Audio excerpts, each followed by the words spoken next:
Ladies and gentlemen. What I'm learning here is you are the VIP and two of us in this chair for the side. At least it's complicated of itself, right?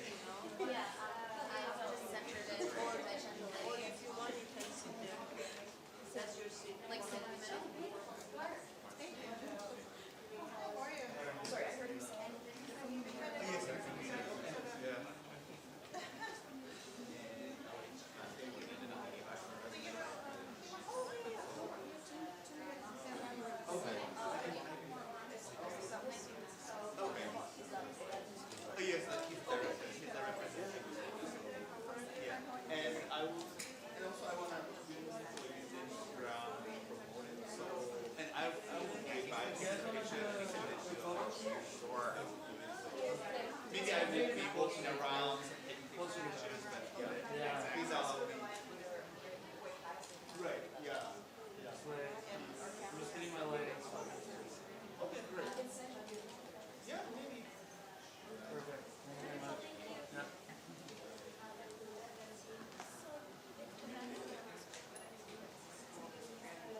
The other thing is we already know all the answers. So yeah, whenever you have these interviews, thank you so much. Yeah, and here's this official, by the way.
definitely not where I'm trying to go.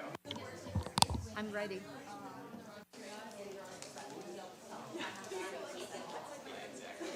Like, where's the emergency brake? Like, Good morning, everybody, and welcome to this event. Kind of early in the morning here in New York, United States of America, for those who are watching us live from various corners of the world. We are still waiting for the technician to sort out a small issue. I will repeat also when the cart service works. This event wants to be an event accessible to all, for all, of all ages, which means that, there I see them, there will be subtitles throughout the whole event to make sure that also people with hearing impairments can follow us. In the future, once we will have more financial means available, we will also make sure that there will be sign interpreters. In any case, for those of you who are following us and have some hearing impairment issues and can't read, at the end of this event, I hope that you all together with us will do this, which is the way in sign language you clap your hands. So, having said this, I see that the issue has been solved, and I would like to formally start the event of this morning.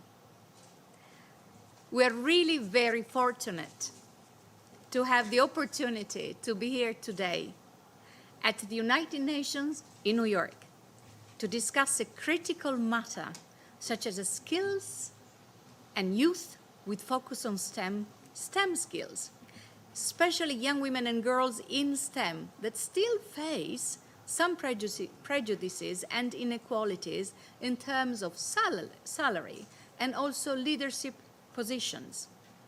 Youth is very dear to me, and it is very dear to the United Nations Division for Social Policy and Development in DASA, which is the division I have the honor to lead, since it houses the focal point on youth for the whole United Nations system. STEM skills can be key to find or create employment, and also be strategic to achieve peace and promote social policy change and well-being for all people of all ages. And I'm very proud to say that this event on youth in STEM is closed captioned, that is with subtitles, to be accessible also to those people who might have some hearing problems. No one has to be left behind, and technology can be a great device in this. This important event that takes place also to celebrate the World Youth Skills Day wants to engage everybody, and member states wanted to be engaged as well. So I'm very honored to have on my side the ambassador representing the permanent mission of Bulgaria, and later on I will introduce them more formally, and the ambassador representing the Republic of San Marino. We will also have in the opening a video message from the Secretary General Envoy on youth and employment, and then we will hear a short message followed by a video message and a trailer from a not-for-profit group that deals with many issues, and they will contribute to the topic of youth in STEM, followed by a panel discussion, very interactive, moderated by a very interesting person we had the pleasure of having last February from Google. And among the speakers, there will be other entrepreneurs, young entrepreneurs, or older ones from major companies or smaller companies, but they all have to share something about how skills, STEM skills, not only, as I said, can contribute to employ people or create employment, but how are young people going to use their skills also to achieve peace, to overcome poverty, because STEM skills can be strategic to overcome poverty, and above all, really to contribute to a positive impact in our societies for the well-being of all. I would like to thank all those who participated and sponsored, from MMC to DPI to the Committee of NGOs supporting the SDGs, and many more. But I will reserve a little bit of space at the very end for the thanking of your presence here. I welcome all of you to watch live this event online on the UN Web TV, on YouTube Live, and through Facebook. I would also like to encourage everyone in the room to share the event on their social media to further amplify the reach out of our discussion to all corners of the world. You may also follow directions on how to do so on the screen. And also, there are indications and instructions in the folders that you have in front of you. With the power of what is the social media, I think that we can start by literally just having at the finger of our tips the click that makes things happen. So, allow me to welcome again His Excellency the Ambassador Panayotov, Georgi Panayotov, who is the representative of the permanent mission of Bulgaria here at the United Nations, to give opening remarks. Thank you very much. Good morning, everybody. Dear Daniela, thank you very much for the warm introduction. And Your Excellency, dear Damiano, distinguished guests, young people between the age of 10 and 24 represent 1/4 of the world's population, thus representing a major human resource for the prosperity of their societies and of the global community in general. Bulgaria believes that children and youth can be the key agents of positive social change and actively promotes their human rights and their meaningful participation in all spheres of the social and political life. I would like to acknowledge here the presence of Ms. Ofelia Kaneva. She is the president of the State Agency for Child Protection with the Council of Ministers of Bulgaria, who coordinates the implementation of the state policy on children's rights in Bulgaria. The realization of the human rights of children and youth and their empowerment through education and employment is crucial for achieving sustainable development and peaceful and inclusive societies as envisaged in the ambitious 2030 Agenda for Sustainable Development. Lack of quality education and employment constitute major obstacles for young people to realize their full potential and play an active role in their societies. Young people tend to be 3 times more likely than adults to be unemployed. Globally, 1 in 6 young people is without a job and not in education or training.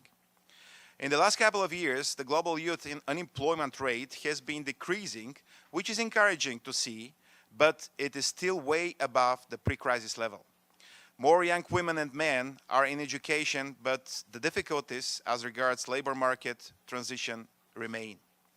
So, how can we resolve this pressing issue? Greater recognition and investment in non-formal education could be a viable solution. Social entrepreneurship is another useful tool to address those challenges in a sustainable way by empowering young people to create job opportunities themselves. Non-formal education and social entrepreneurship are crucial also for the inclusion of young persons with disabilities in the labor market, which in the long run could contribute to reducing the rate of youth unemployment in general. Women and girls face even greater challenges only due to their gender, which fuels unemployment and perpetuates poverty. Progress has been made globally to close the gender gaps in education and labor market participation, but gender differences within education and employment persist. And when it comes to science, technology, engineering, and mathematics, so-called STEM, women continue to be extremely underrepresented. despite the fact that more women graduate from university worldwide than men. The question is, what can we do to get women involved in STEM? I have a very simple answer for that: gender equality. Efforts to ensure women's and girls' participation in STEM should form part of a wider strategy for gender equality in research and innovation that provides for equal access to education, equal employment opportunities, equal pay for equal work, eliminating horizontal and vertical segregation of female scientists in education and professional development, etc. I would like to share some positive examples from Bulgaria. Women in science represent almost half of all scientists in Bulgaria, 49%, which is among the highest percentages in Europe. The proportion of female BA, MA, and PhD students in Bulgaria is steadily increasing and at present stands at 43%, which is above the average of the European Union. 53% of all doctorate degrees in Bulgaria are awarded to women. With these indicators, Bulgaria is one of the champions in Europe. Gender equality as a basic human right is crucial for sustainable development. Science, on the other hand, is a powerful driver for human rights, poverty eradication, and the protection of the planet. So science and gender equality are both vital for achieving the 2030 agenda. Bulgaria continues to strongly advocate for more substantial involvement of young women and men in the implementation of the agenda and for ensuring youth participation in decision-making at global level, including through the UN Youth Delegate Program. Since 2007, youth delegates have been included in Bulgaria's official delegations to the Third Committee of the General Assembly and to the Commission for Social Development of the Economic and Social Council, and their voices have been heard and taken into consideration. Thank you very much.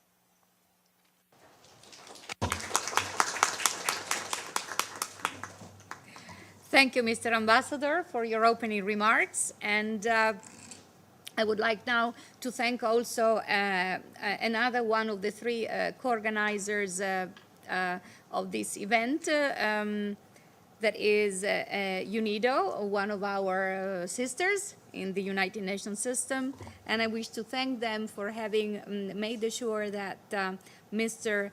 Werner Faymann, who is the UN Secretary General Envoy on Youth and Employment, could be with us through a video message. I would like now the video message to be shown. Thank you.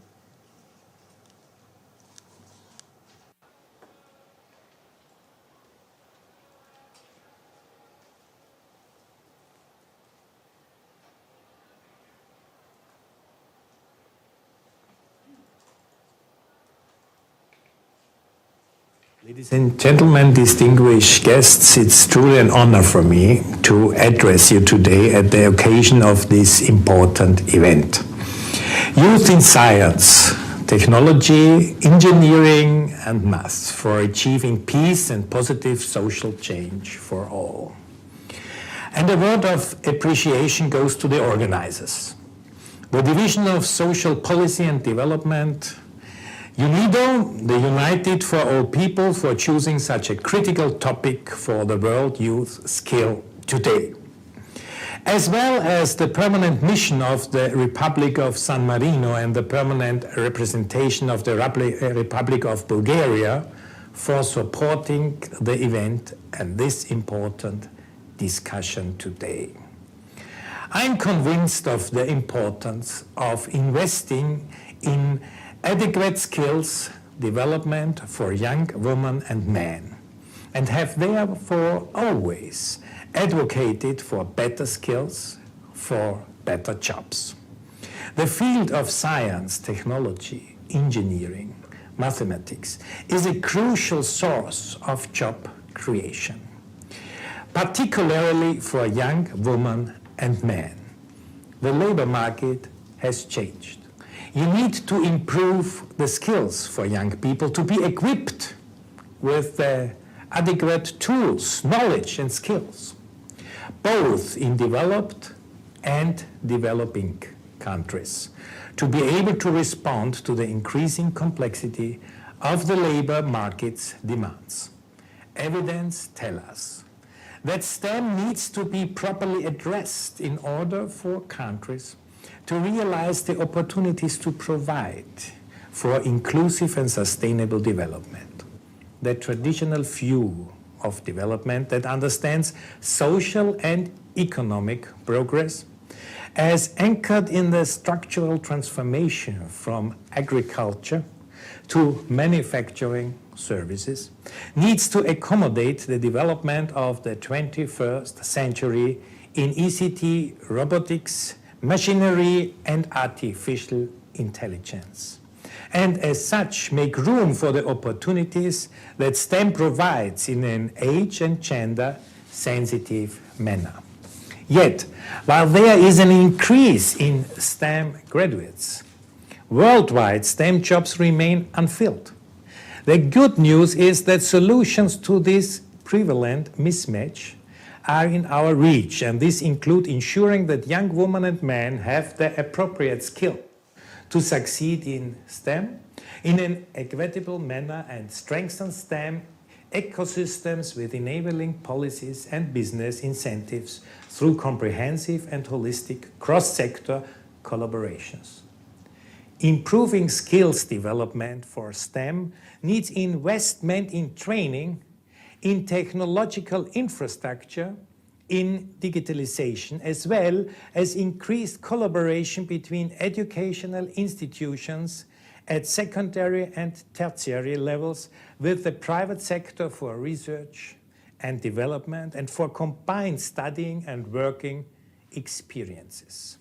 This will allow us to realize the opportunities that STEM has for job creation, particularly for young women and men. Additionally, an adaptation of cultural attitudes that oftentimes stigmatize STEM as an unattractive field of study and work, especially for women, is crucial to promote STEM as a source jobs for youth and thus as an enabler for inclusive and sustainable development. Skills development for STEM needs to be inclusive and accessible for all. This includes supporting women and minorities in STEM and developing technological infrastructure for indigenous communities. In fact, while young women and girls might be encouraged to enroll in STEM-related studies, the labor market might not provide equivalent incentives to seek employment and STEM-related jobs. As it has been discussed in our panel today, there are already a number of integrated and functional partnerships, both with the private sector and civil society organizations and young entrepreneurs themselves that are achieving evident positive impact, but more needs to be done. It is remarkable, in fact, what young entrepreneurs working in STEM are achieving in terms of innovation, but also in terms of peer-to-peer support by supporting and employing these peers. But most importantly, in responding to today's local and global challenge in a sustainable and inclusive manner. Social entrepreneurs, a growing movement, particularly among young women and men, are committed to creating positive social impact. And this has an impact on all the SDGs.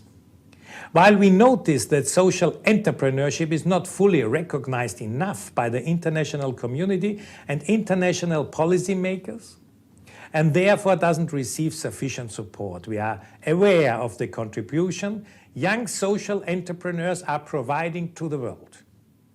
Studies have shown that social entrepreneurs are more resilient and they tend to create more sustainable employment opportunities in the long term. Young social entrepreneurs in STEM are not exception, and by improving social and economic participation, enterprises and social enterprises led by young women and men contribute to social and economic justice and thereby contribute to increased resilience of communities and to strengthen peace and prosperity for all. I commend the efforts of the United Nations and its partners for their admirable work in supporting young women and men in STEM, in strengthening the skills of young job seekers and collaborating with industries and the private sector for increased equal opportunities And finally, in recognizing and supporting social entrepreneurs in their quest to achieve the SDGs. These efforts are critical for the improvement of decent job opportunities for youth in an inclusive and gender-balanced manner, in light of new technological developments and innovative trends. Thank you very much. I wish you all the best. We thank very much the Secretary General Envoy on Youth and Employment, Mr. Warner Weimann, who served also as the Federal Chancellor of the Republic of Austria. And thanks again to UNIDO. And then I would like to have the third of the three co-organizers share with us their thoughts. And this will be United for All Peoples. Please, the floor is yours. Excellencies, ladies and gentlemen, United for All Peoples app is very proud to be with the SPD, DESA, and UNIDO, one of the three organizers of this important event. App thanks also co-sponsors, Permanent Mission of Bulgaria and Permanent Mission of San Marino, and the participating NGOs and the supporters. My name is Dominika Jacques, and I have the honor to introduce the video of the Director of Art and Design of App and the video trailer. Thank you.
I see that the technician is trying to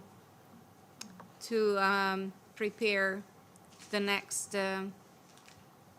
video to be watched. I suppose it's going to be watched through YouTube.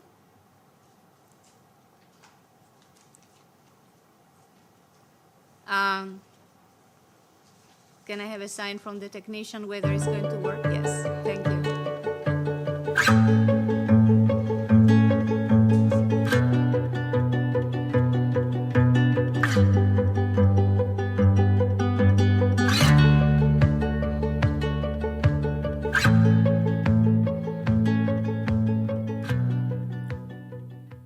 Il existe une offre croissante dans les emplois liés à la STEM et les possibilités de carrière pour les jeunes dans toutes les industries.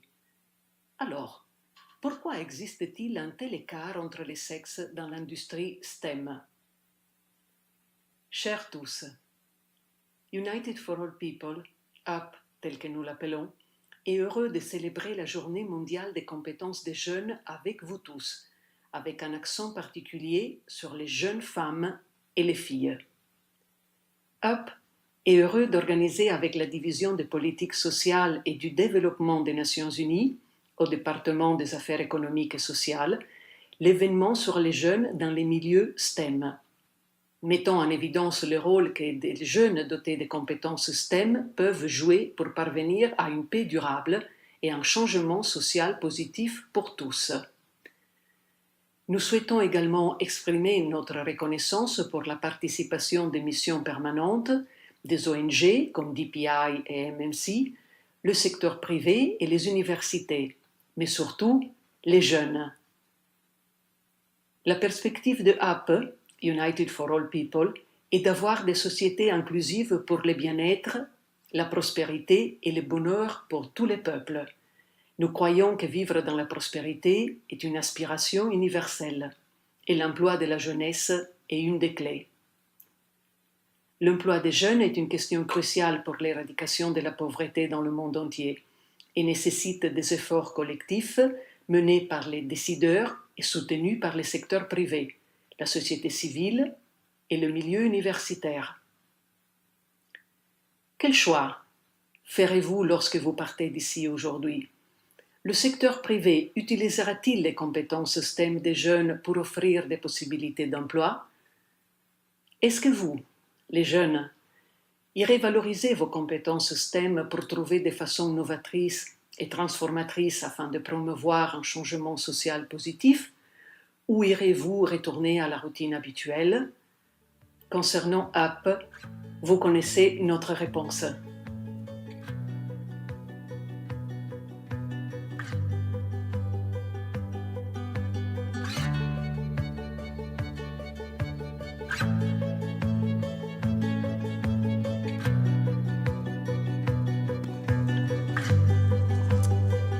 We thank very much United for All Peoples and Ms. Buiatti for this video message. And now we are going to move to a second part of this event, which is going to be very interactive.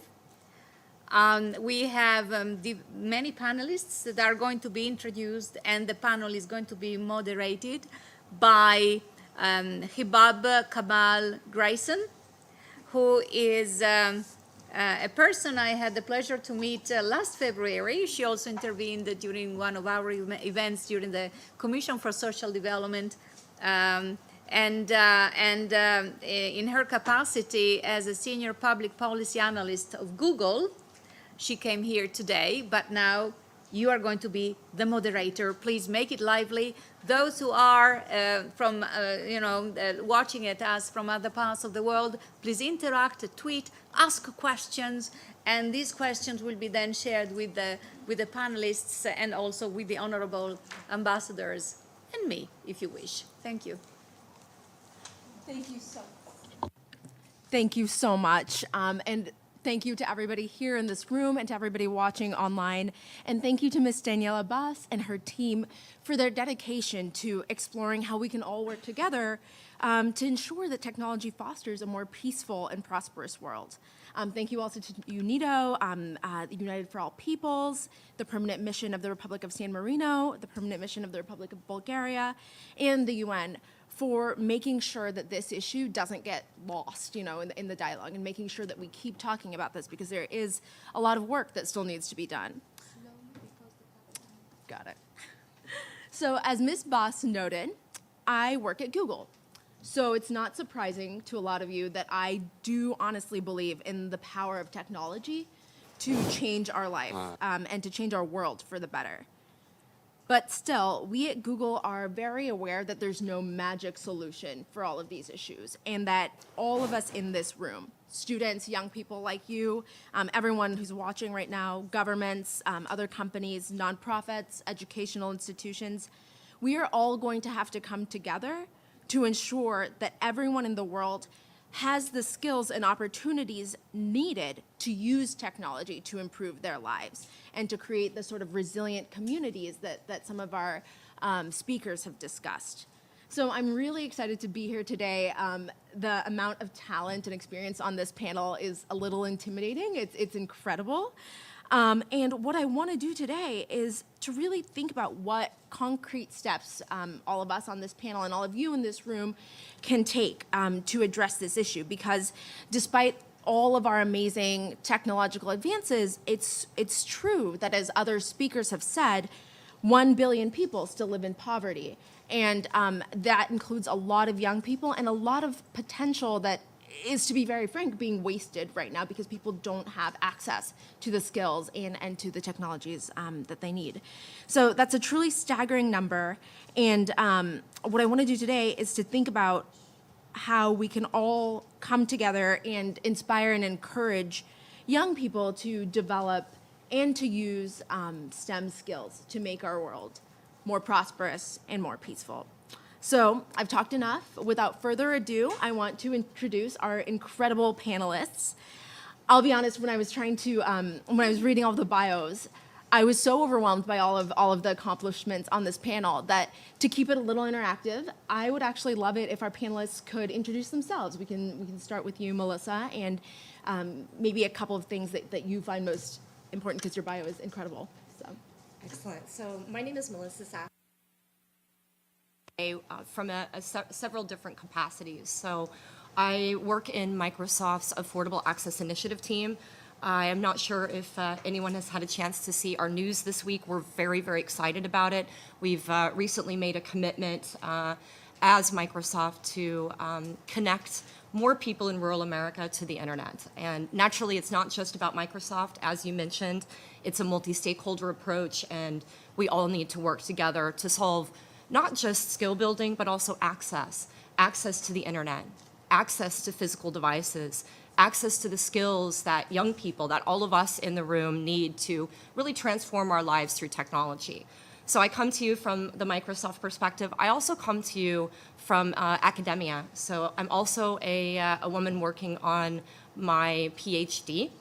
And my focus is on really exploring a number of different things, meaning digital inclusion specifically in North Africa, which is where my family lives. I spend a significant amount of time traveling in North Africa and the Middle East, where in my spare time beyond my Microsoft world, I run a nonprofit called Mentor Nations. It's 100% youth-led, and the majority of all of the people involved in our work are not just sharing their skills forward, but also learning how to become tomorrow's leaders.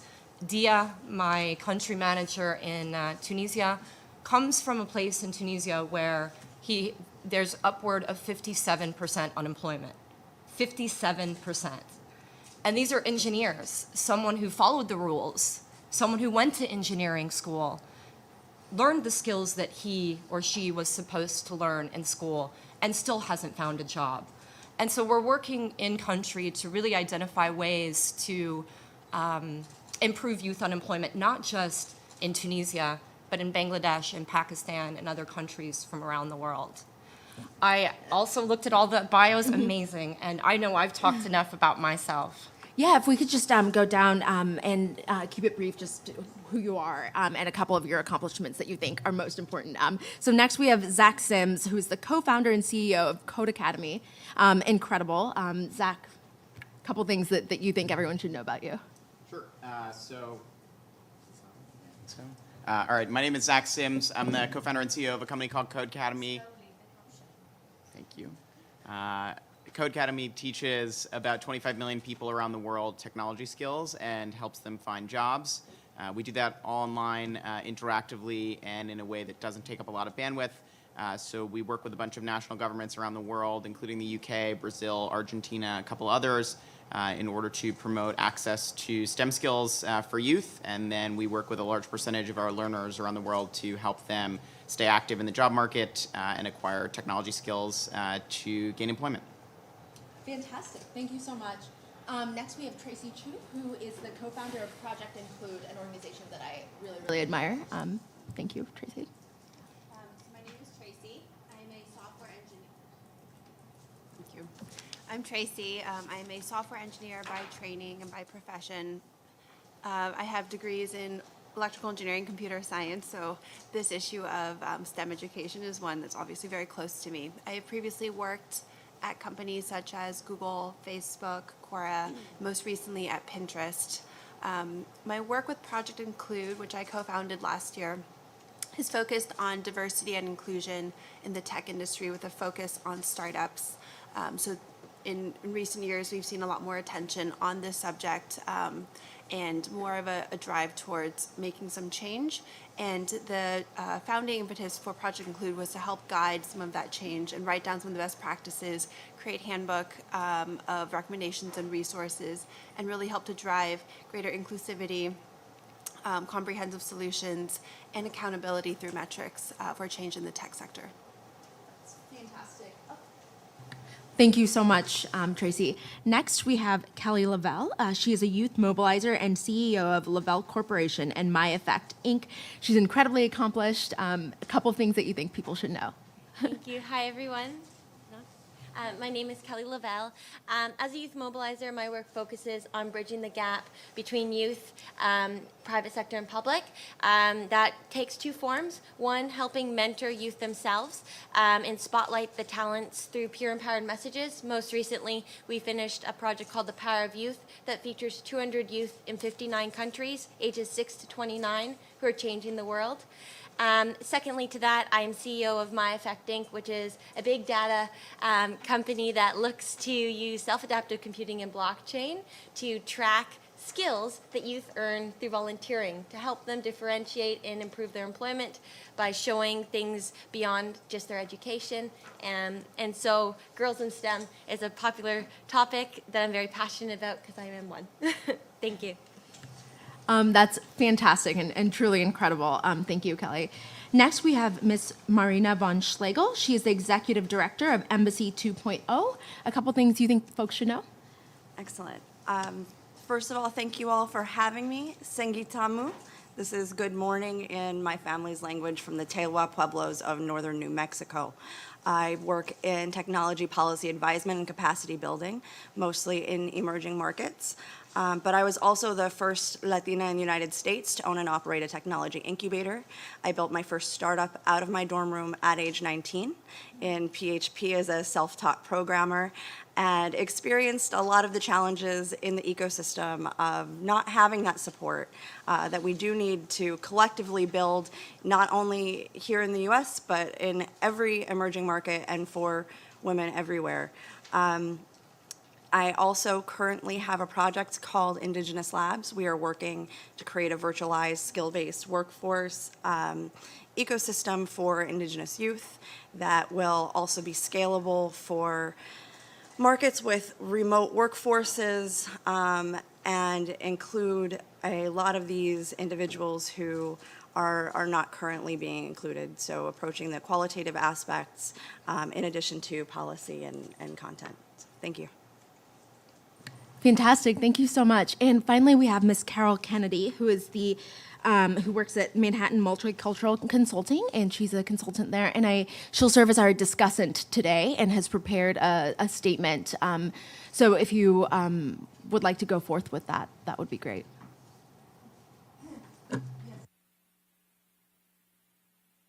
In everything that everybody has to say here. I think it's fascinating. I'm primarily interested in youth with disabilities, and so I'm going to be really interested to hear what everybody has to say about addressing those particular issues, especially for women and girls. And I've worked as an academic. I'm a professor, as a consultant, and as a researcher. So and also working with autistic children. So I'm going to be very interested to hear what everybody has to say in regard to that particular population. Thank you. Wonderful. Thank you all so much.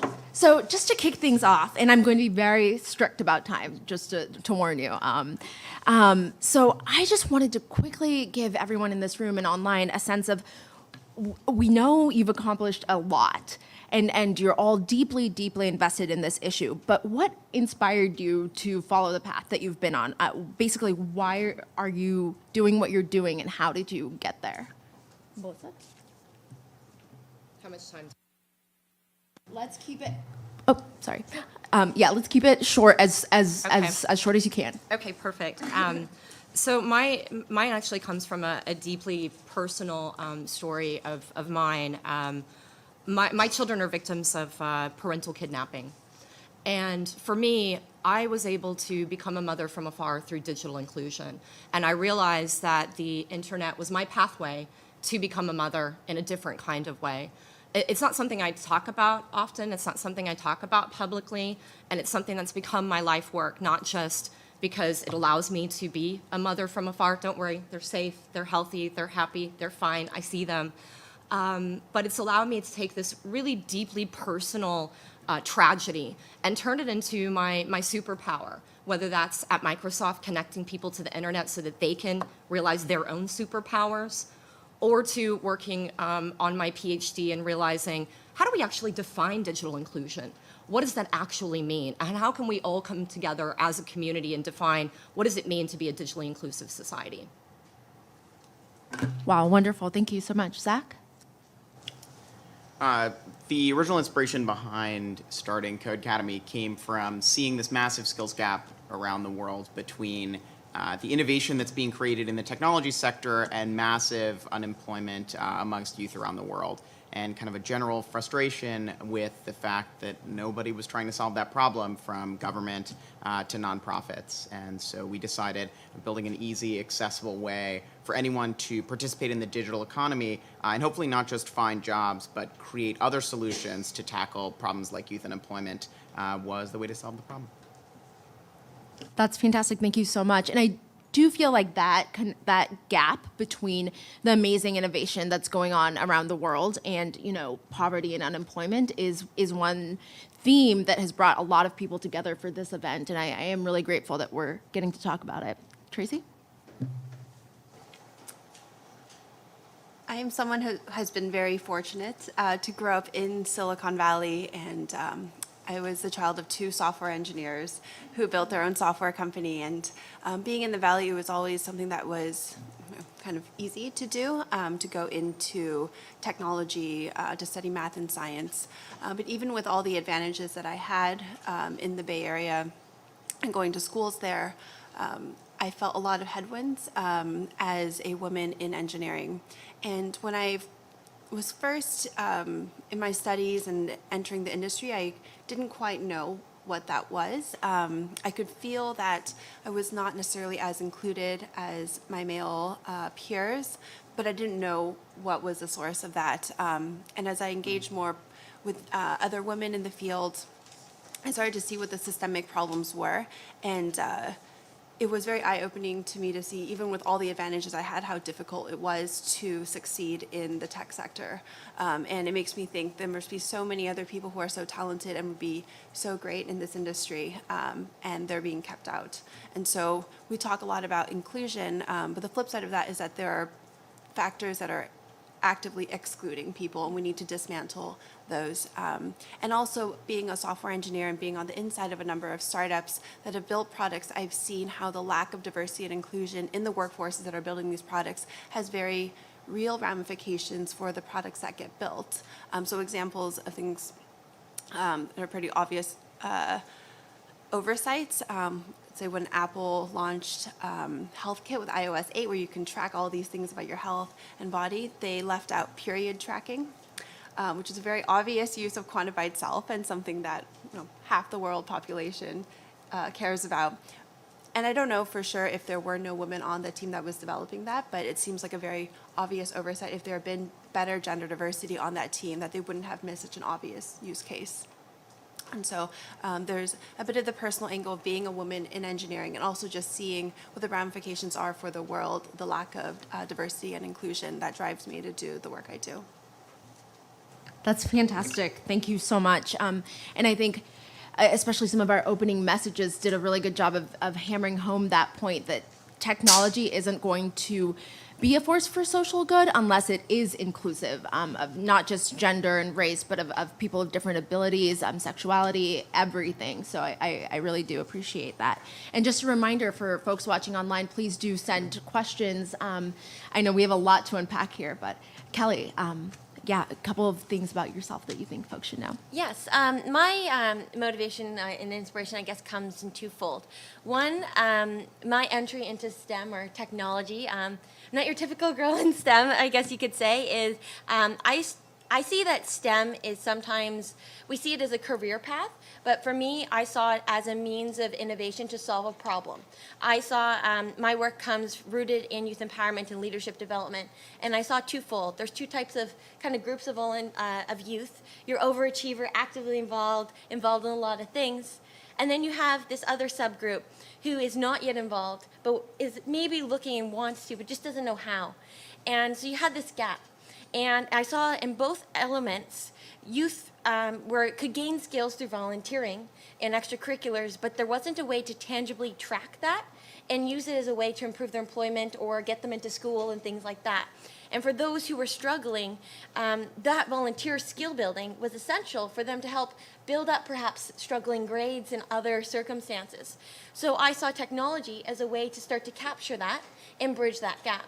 And then once I became a founder of a technology company, I realized quite quickly the gender gap, as I was the only female in the room a lot of the times, and the pressures to even being that female in the room to conform, to kind of dull my look, to go more stereotypical. And I found that if I was experiencing that many girls who have not yet explored the pathway might too. So a lot of my work now focuses on empowering girls in STEM and also shifting the narrative a little bit to see STEM as more of a 21st century skill that all youth should have, rather than necessarily just a career path that if I want to be a developer, that's the only reason I get STEM skills. So that's a little of my background. That's incredibly impactful, and it's very true. Ms. Von Schlegel, what inspired you to do what you do? Well, as research has shown, entrepreneurs come from families and communities of entrepreneurs, and I am no different. My grandfather was one of the head senior research scientists for U.S. Naval Research and Development, and one of the first researchers on machine-assisted learning, and how that leads to large-scale capacity building.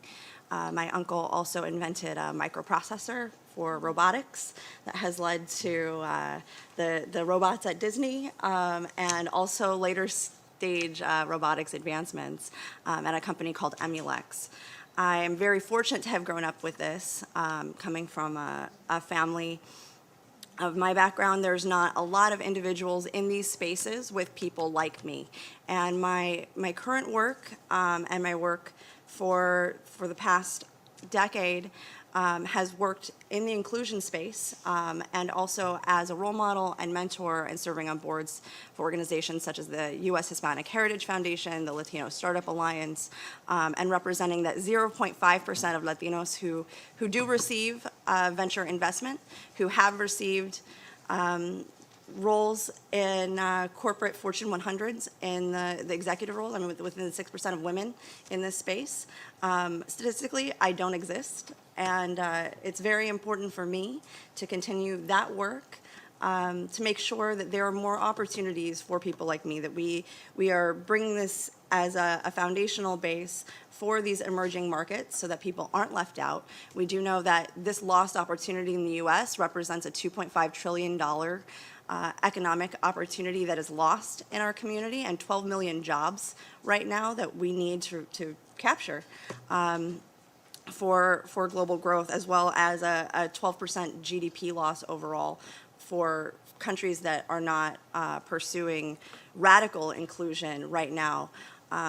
Moreover, it is critical that we are keeping pace with our communities who may be under-resourced to also learn these skills. There's an easier way to level that playing field, to move toward gender digital parity, goals 9, goals 5, goals 17, and to make sure that we do not result in permanent second-class citizenship. Thank you. Absolutely. Thank you all so much. I think one thing that is very, very clear from all of your statements is that all of us care about this issue for different reasons, and we're coming at it from different angles. And I do think that too often this issue of STEM becomes a very flat sort of, you study this to get a job. It's kind of what you were talking about, Kelly. So what advice would all of you have for youth who are kind of interested in STEM, may not really see a place for them in it beyond just, major in the sciences or mathematics? Because I feel like that's the advice you hear too often, and I think it sometimes makes people feel like they don't actually have a space in this field, whereas all of us came in from very different angles for very different reasons. So in short, my question is, what advice would you give folks who are kind of interested in STEM beyond just major in math or whatever? So from my perspective, I feel like we often have a problem in computer science where it's this mystical thing. Mm-hmm. Like, I'm not technical. Mm-hmm. I'm not a techie. What does that actually mean? And I probably have used that term before myself, but I think that we all, those of us in STEM, those of us who are engineers, those of us who are programmers, have a role in demystifying computer science and not making STEM sound so complicated and scary. Mm-hmm. One of the tactics that my team employs, whether I'm wearing my Microsoft hat or my personal Melissa hat, is leveraging Hour of Code, for example, and really going out with young people, as young as 4 years old, or even as old as 104, to do Hour of Code. Spend an hour going through and talking about what is computer science. Okay, maybe Hour of Code is the introductory building blocks of learning to code, and maybe you're not going to come out of spending an hour learning computational thinking and start building an app. But I think it's about starting those building blocks of really demystifying computer science and not making it so scary. I couldn't agree more. And Zach, I know you've done a lot of work to do exactly that. And if there are any messages that have worked really, or strategies that have worked especially well for you? For sure. So at this point, Code Academy has taught, as you suggested, more than 25 million people around the world. I think one of the critical things in breaking the stereotypes that we've all been talking about is in that understanding that this is a foundational skill of the 21st century, right? The same way people learn language skills, programming and computer science and STEM skills are part of critical thinking in the 21st century. And so understanding, I think as Kelly had suggested, that this isn't just about becoming a software engineer, but instead it's about being an active and engaged 21st century citizen, I think is very, very important. Beyond that, as Melissa suggested, just getting started is really one of the biggest things. Something that we've done a lot at Code Academy is try to work on the language, the presentation, and the accessibility of basic computer science skills, and making sure that kind of what I would say is the classic system of education, which tries to intimidate people away from difficult subjects like computer science, is kind of taken away in favor of a solution that is super accessible and starts by coaching and assisting people through the process instead of intimidating them with its difficulty.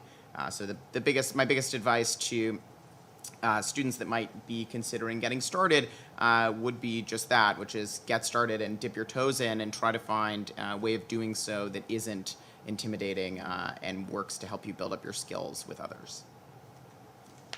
Thank you so much. That's fantastic. And I think this is a natural segue to you, Tracy, because I feel like your organization really does focus on different ways to frame STEM and to steer away from that traditional, Silicon Valley, this is what an engineer looks like sort of thing. So have there been sort of ways of approaching this issue or advice that you would give young people who may be sort of considering going down this path?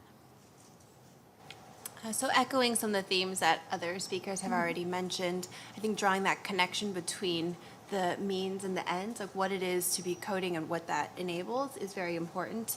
So one thing about code and things in the digital realm is that it's not always clear what all those building blocks are. So you see a website, you don't necessarily see all the work that went into it, which is different than in the physical world. You can see buildings get built up, you can see bridges get constructed, and you understand the link between doing engineering work and what the outputs are. It's not as clear with software because it is in that digital realm. And so helping people to understand the connection between writing these lines of code and what is possible with that technology is really powerful. There is some research that says, this is a little bit of a generalization, but girls are often more motivated by the sort of impact they can have. So a lot of girls will be interested in doing things like medicine or teaching because they know that there's this tangible effect on improving the world and working with people. And sometimes it's not that clear that software can have that same sort of impact. So it just feels like, oh, you're writing code, you're at a computer, and it's not clear that that has the sort of impact that they want to have, even though in truth, software gives so much scale and leverage to actually achieving impact. So drawing that connection, I think, is important. And then the other part of it around stereotypes and dispelling those misplaced notions of the types of people that can do coding is very important. I think there's a big role of media in this. And so I think movies like The Social Network, which perpetuate this example of the hacker in a hoodie working late at night, are not so helpful. But movies like Hidden Figures are very powerful because they start to showcase different types of people that can be very successful and impactful in this world. Thank you so much. So, Kelly, I know that you've done a lot of work in empowering people, especially young people. What would you say to young people who are considering STEM careers beyond just, go to school and study science?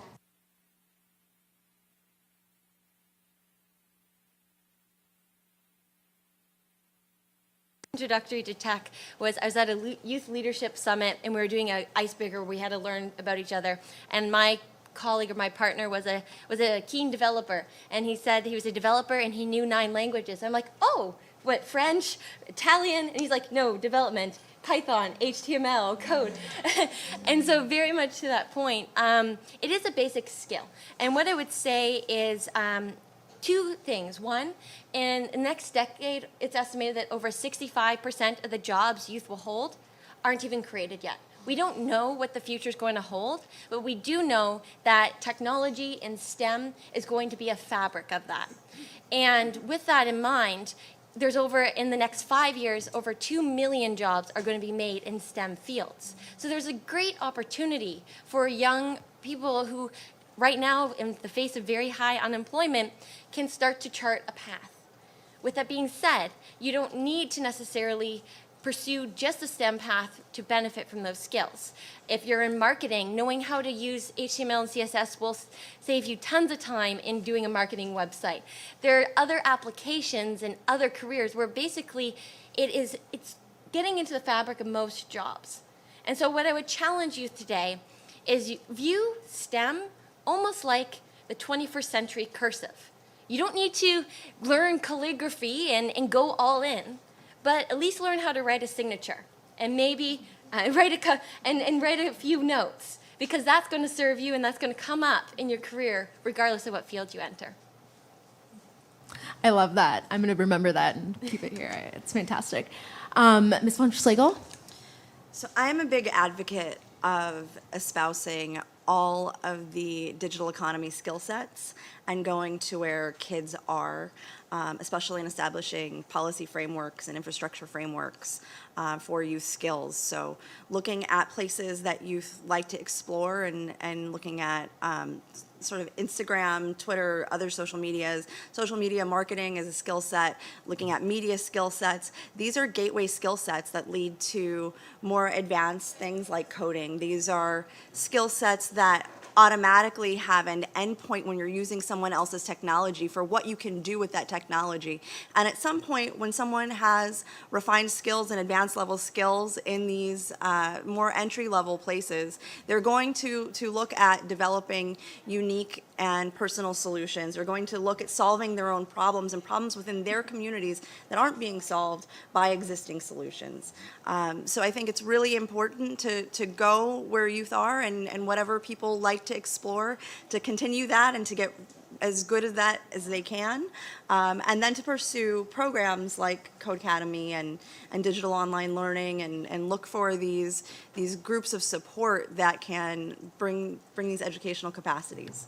Thank That's you. fantastic. Thank you so much. So I know that I want to be mindful of time, and I want to leave time for questions, both from folks in this room and online, and also give our discussant some time to wrap things up as well. So I have a last question for all of you, a lightning round. I keep it super, super short. One of the things that I feel like we often forget about, especially in these conversations, is also the importance of soft skills. So if you had to pick one sort of quote unquote soft skill that doesn't have to do with formal education or coding that you think is critical for success in the labor market and especially in STEM fields, what would it be? So one skill, as short as you can.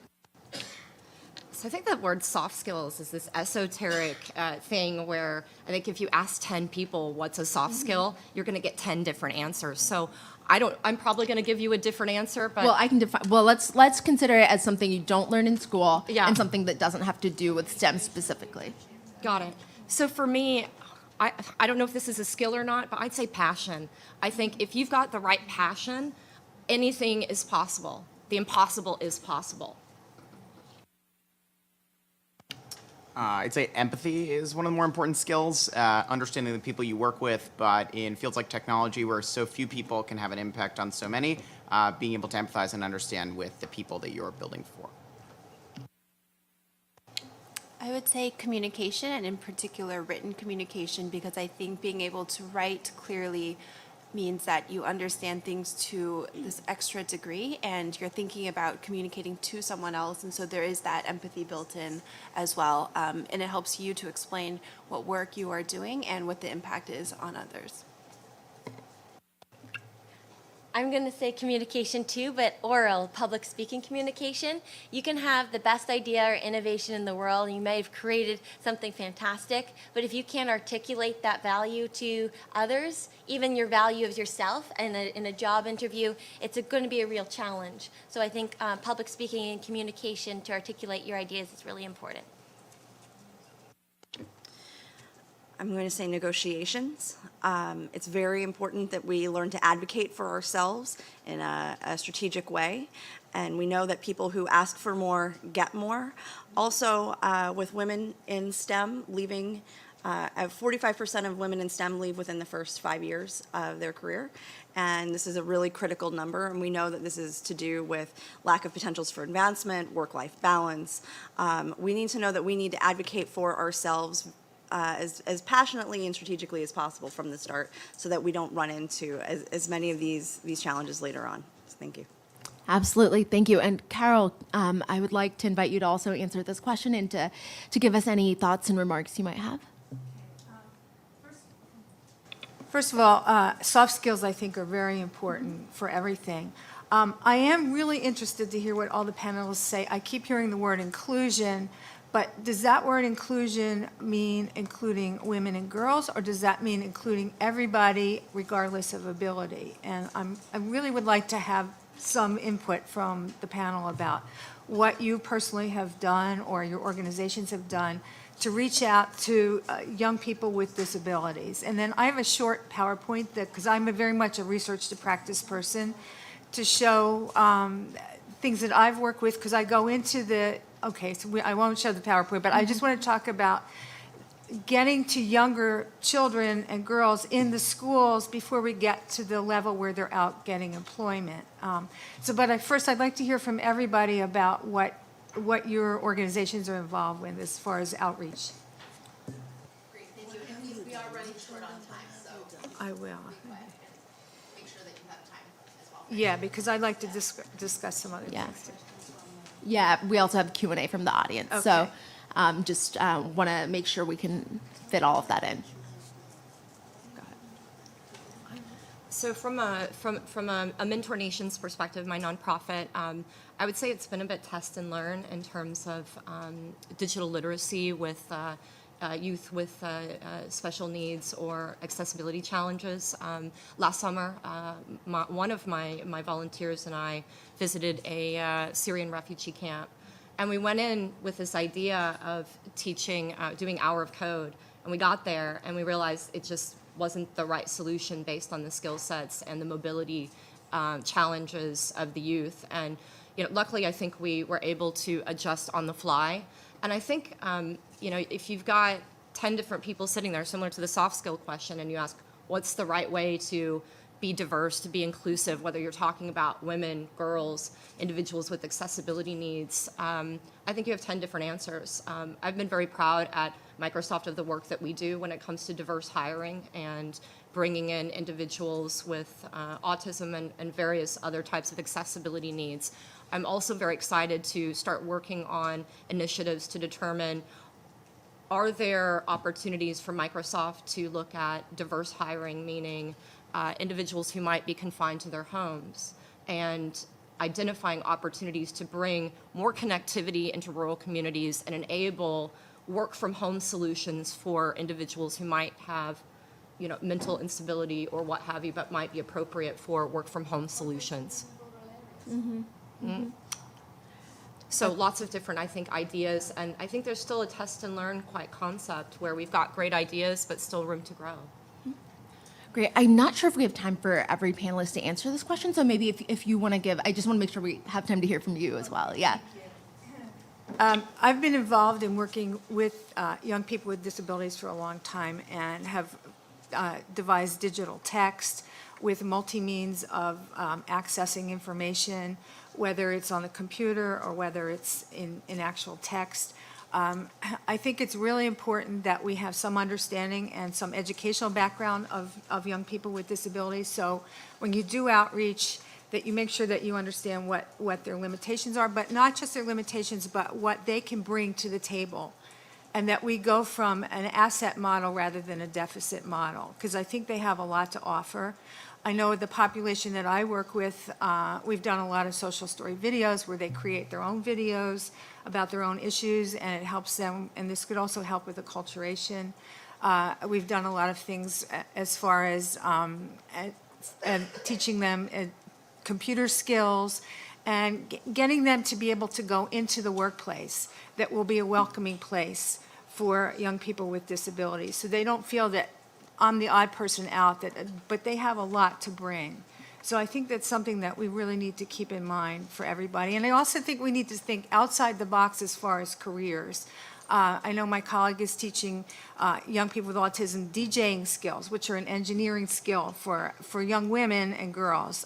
There's coding, there's the Lego Foundation, which brings a lot of things into the classroom, and particularly targeting girls and women. And here's another place where young people with disabilities are very well able to function and enjoy that. So that's just something that I wanted to put out there, that let's think in terms of asset, that they have a lot to offer.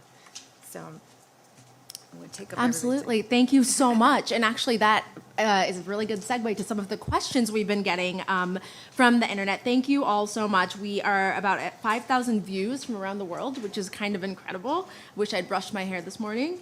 And I know. We are live through UN Web TV, and I know that we've been getting a lot of shares and tweets and likes, so I really do appreciate that. And one of the questions we got from one of our online viewers, I would love to pose to this panel, which is, and it has to do with your remarks, Carol, and it's, how can we make sure that the STEM industry provides programs and opportunities for marginalized and disadvantaged youth? For example, migrants, youth with disabilities, folks in remote areas, people who aren't able to obtain education, folks who may identify as LGBTQ, etc. So in short, how can we have more structured programs and opportunities for folks who might not be easy to reach through formal channels? Well, I would say programs like Code Academy and things like that really make things accessible. I would challenge youth that even if you aren't able to go to school to learn some of these skills, one of the advantages of digitalization in our interconnected world is there's so many things online, free YouTube tutorials, programs like Zach's initiatives and things where you can pick up those skills and self-learn if you have the initiative. And with that in mind, again, emphasizing the amount of jobs that are getting created in that field. One thing about digital is there's an ability to have less barriers, I think, for when we talk about things like inclusion and things, because you might have someone who's not as mobile, but they can work at home and do coding and other things. It opens up opportunities to move beyond sometimes initial barriers. But it does take the initiative sometimes to learn it on your own. And I think it's great for us to stand up here and talk about getting online and learning to code, but half of the world's population does not have access to the internet. And if you don't have access to the internet, you probably don't have a device, which means you're probably not going to go out and learn how to code. Maybe you haven't seen a computer before. Hell, maybe you don't even have access to energy. So there are, I think, a lot of wicked problems that we need to think about in addition to empowering underserved communities through technology. Microsoft's Affordable Access Initiative team, the team that I'm a part of, is working on solving this multi-stakeholder approach. It's not just us. And investing in programs that will connect the next billion, the next 4 billion. It's not going to be solved overnight. It's not going to be solved this year. But I think there are a few components, and that's how do we get people connected to the internet? How do we get people connected to power? How do we rethink ways of doing that through innovative technologies such as TV white spaces? How do our teams here sitting, from government work with our regulators in the ICT sector to encourage new regulations around spectrum, to open up spectrum, to enable social entrepreneurs in places like Malawi, in Zambia, in many of our own countries, to figure out how can we rethink connectivity. In my mind, that's the first step. Without access, what are you going to do with your skills, and how are you going to transform those lives through technology?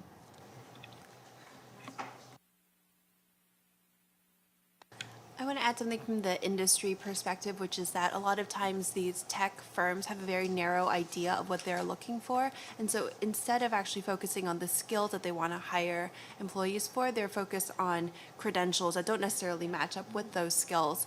So I've been a part of hiring and been in the recruiting process at a number of sort of prominent Silicon Valley companies. And there's a big focus on people who have 4-year university computer science degrees from top-tier institutions, when those may or may not actually match up with the job skills that are needed. And so I think there's starting to be some shift there where companies are being more deliberate about what they're actually looking for in hiring, and also building programs to help onboard people from different backgrounds. So one of my former employers, Pinterest, has been running an apprenticeship program. So kind of going back to an older school model of helping people to transition in with some skills that they have, but helping them to learn skills on the job. A lot of times with these tech firms, they're looking for people who already have the exact skills needed and are ready to start contributing within a couple of days or a couple of weeks and months. With the apprenticeship program that we had at Pinterest, we had a 1-year on-ramp, so people who are coming from boot camps or non-traditional backgrounds could still become productive in that environment. Just like to add one thing about the connectivity around the world. Sometimes, most people have access to at least a cell phone, or somebody in the community may have access to a cell phone or a smartphone. So we need to train leaders within that community, the educators, whatever. If one person has that, then we have a way to reach other people. And I think it's really important that we train the trainers and look at that as a technology does not have to be up in the sky. We can start with the most basic thing and see how can we maximize that to use it the most to reach the most people. Fantastic. Thank you so much. I also want to give people in this room a chance to ask a question. All right, we have a couple. Wow. Daniela, what do you think we should do? A gentleman and woman, a gentleman and woman. Perfect. Start with you. Yeah. I'm Queen Mother Dr. Deloise Blakely. I'm the community mayor of Harlem and the ambassador of Goodwill to Africa. I ran fast because the young people of New Future Foundation asked me to come. And in coming this morning, the concern that they have, how do they forge technology, the technical skills that they may know as master students or undergraduate students that would be able to go for development in developing countries. How do they do that? How do they implement those skills so they are very effective in terms of education? I thank you. Yeah, let's take a couple questions and then we can.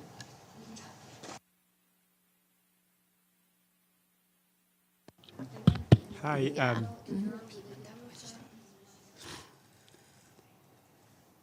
Yes, I'm Vincenzo Pascale. I'm an educated journalist. I have a couple of questions.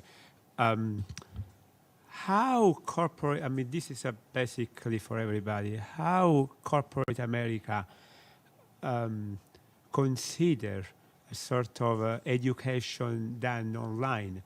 I learned a lot, but I have a PhD and a master and so on, so it helped me. But I consider a kid or 18, 19 who doesn't have a formal education but learns through the platform you created. How is it considered when it applies for a job in corporate America? A quick second question for Zach. Congratulations for your extremely powerful fundraising. I try to raise money, but it's extremely hard. Probably you can give me some tips how you get millions from donors. No, I'm happy when they give me $1,000. No, congratulations, everybody. All right. Thank you. Thank you. And we're taking two more. There's a young lady in the yellow. Yes.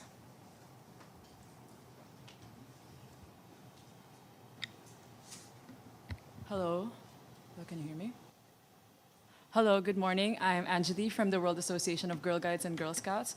So, as you may, I'm really impressed by the work of all the young people in this room, and it's truly commendable. I myself has a background in information technology and as a master's in technology management, and have been working with tech for quite some time as well. But eventually, I shifted to development work and working with policymaking for young people. That's actually one of the trends that I've been seeing for quite some time now with the Filipino young women, because there are a lot of us in the university who are taking STEM careers, but eventually when we go to the industry, retention has been declining. And I just want to know how the governments or actually the organizations are making sure that young women actually does not only get skills, but also stay in the industry and influence and become role models of other young women to take into STEM careers. Thank you so much. Thank you. And one last question. There's a gentleman, yes, you sitting in the back with the glasses, if you want to.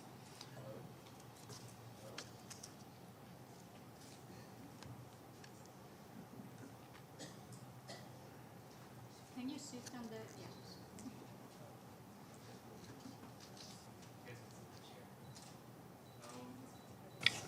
Hello. So you guys mentioned passion and empathy as keywords to motivating women to get into STEM.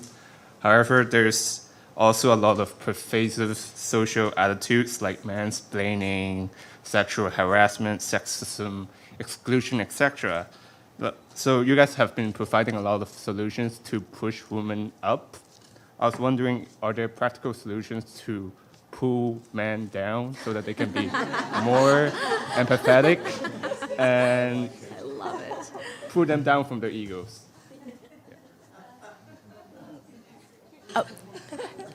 So I want to give panelists an opportunity to answer any of these questions. We have questions about technology and sustainable development, and of course, unforgettable question about how to level the playing field a little bit. Because it is true that often women are told to be more aggressive or this and that, and perhaps the focus should be less on modeling that behavior and, redefining standards maybe. All right, so I know there were a lot of questions, and I'll take the last one maybe, because I've kind of forgotten what all the other ones were. So maybe you could help me there. But I think we shouldn't put men in a box and women in a box, girls in a box or boys in a box.